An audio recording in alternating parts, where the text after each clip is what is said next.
बिस्मिल्लाहिर्रहमानिर्रहीम अस्सलाम वालेकुम। आप देख रहे हैं वाइट एंड ग्रीन पाकिस्तान में हूं सिजाद सियाब। नाजरीन, सारी दुनिया में इस वक्त पाकिस्तान डिस्कस हो रहा है। कोई चैनल उठा के देखें आप, इंटरनेशनल और बिलखसूस अगर आप इस वक्त इंडियन मीडिया नहीं देख रहे तो I will strongly recommend you कि आप इंडियन मीडिया लाजमी देखें।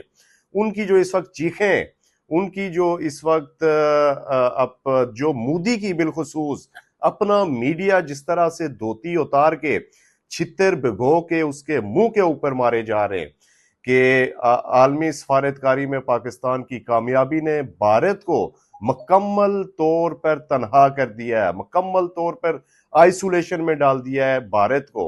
और भारत के अंदर से अपनी जो उसकी जो इंडियन जो उसके चैनल्स हैं वो आप यकीन माने कि जिस तरह से मोदी की जो इज्जत अफजाई कर रहे हैं इस वक्त, वो देखने के काबिल है। वो आप लाजमी देखें। ये मैं आपके साथ चंद वीडियोस भी शेयर करूंगा जो जिनको देख के आप यकीनन एंजॉय भी करेंगे और फख्र महसूस करेंगे अपने पाकिस्तानी होने पे कि इस वक्त पाकिस्तान दुनिया में अमन के लिए पुकारा जा रहा है। ट्रंप जो दुनिया का बदमाश बना हुआ है, जो लोग जो दूसरे ममालिक के जो सरबराहान हैं उनको अगवा करके ले जाता है, कुछ सरबराहान को वहां पे मिसाइल मार देता है, वो पाकिस्तान के सरबराह ममलिकत का यानी कि वजीर आजम पाकिस्तान का को ट्वीट करता है और वो मीडिएशन के लिए अब इस्लामाबाद मरकज नगाह है सारी दुनिया का। तो सबसे पहले मैं आपके साथ, आपने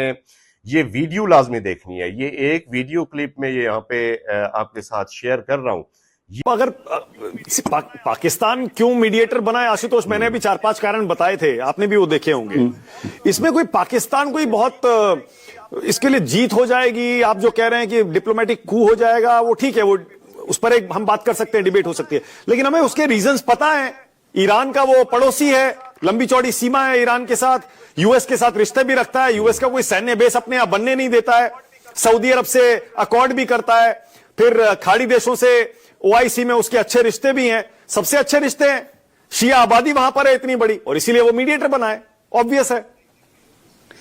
नहीं, देखिए, ये हमको जो अपने पूर्वाग्रह पाकिस्तान को लेके उसको किनारे रखना चाहिए और ध्यान से देखना चाहिए। यह भूमिका दरअसल भारत को निभानी चाहिए थी। क्यों मैं यह बात कह रहा हूं? क्योंकि भारत के ईरान से बहुत पुराने रिश्ते रहे और बहुत अच्छे रिश्ते रहे। हमारे रिश्ते इजराइल से भी पिछले दिनों बहुत अच्छे हुए हैं। हमने अमेरिका से भी अपने रिश्तों को बेहतर किया, डिस्पाइट ट्रंप जिस तरीके से बदतमीजी कर रहा है, एक अलग तरीके का प्रश्न है। तो भारत अगर इस पूरे मामले में इक्वी डिस्टेंस मेंटेन करता तो यह भूमिका भारत की होती और भारत की जो मीडिएशन होता वो ज्यादा क्रेडिबल होता। जहां तक पाकिस्तान का प्रश्न, सवाल यह नहीं कि पाकिस्तान क्यों कर रहा है, सवाल यह कि पाकिस्तान ने वो इनिशिएटिव तुर्की और इजिप्ट के साथ साथ कतर के साथ वो इनिशिएटिव सीज किया है।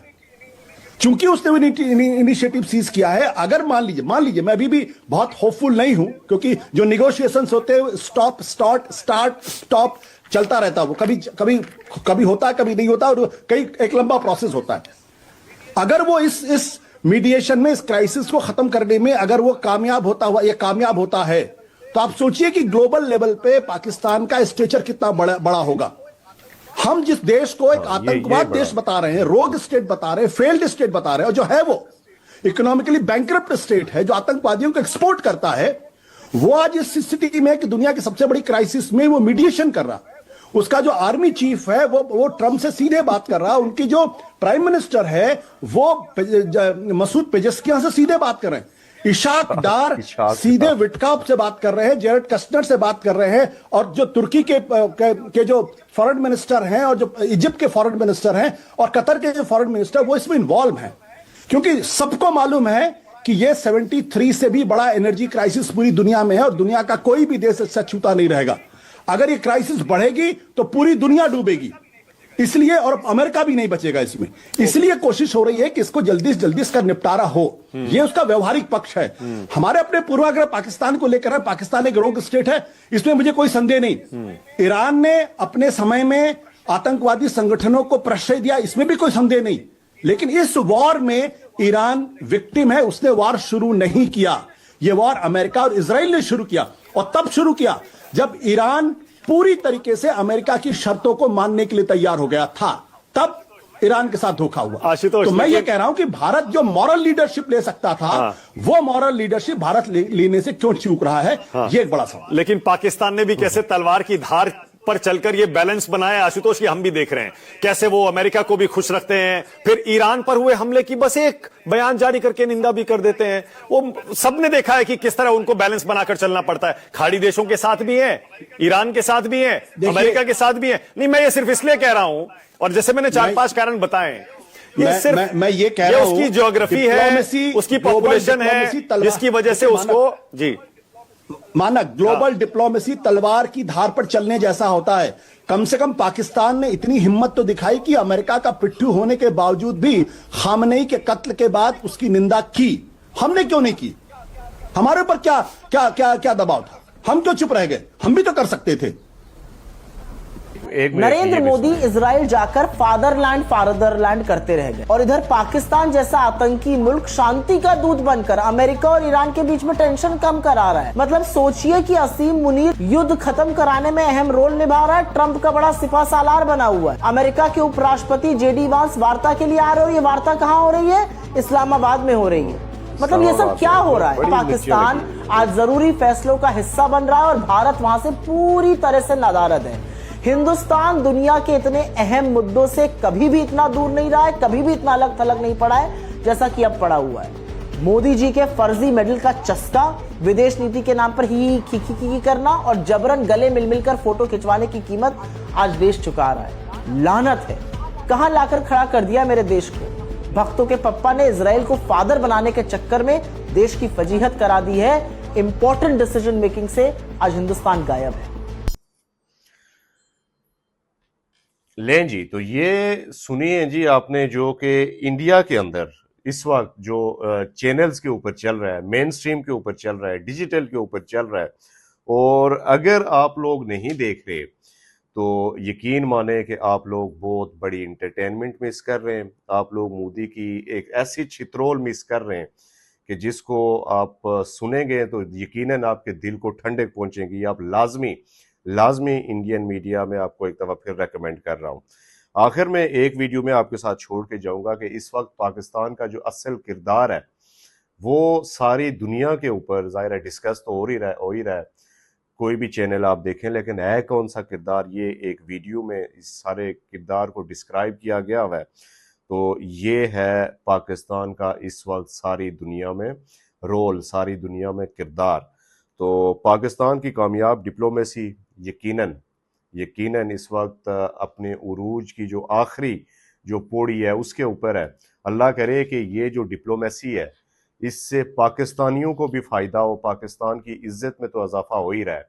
यकीनन सारी दुनिया में बसने वाले पाकिस्तानी अपने आप के ऊपर फ़ख्र महसूस करेंगे कि जब इस्लामाबाद से ये ऐलान होगा पाकिस्तान के दारुल हुकूमत, तो सुनो इंडियंस तुम लोगों को कह रहा हूं, सुनो, पाकिस्तान के दारुल हुकूमत इस्लामाबाद से ये ऐलान होगा आइंदा चंद रोज में।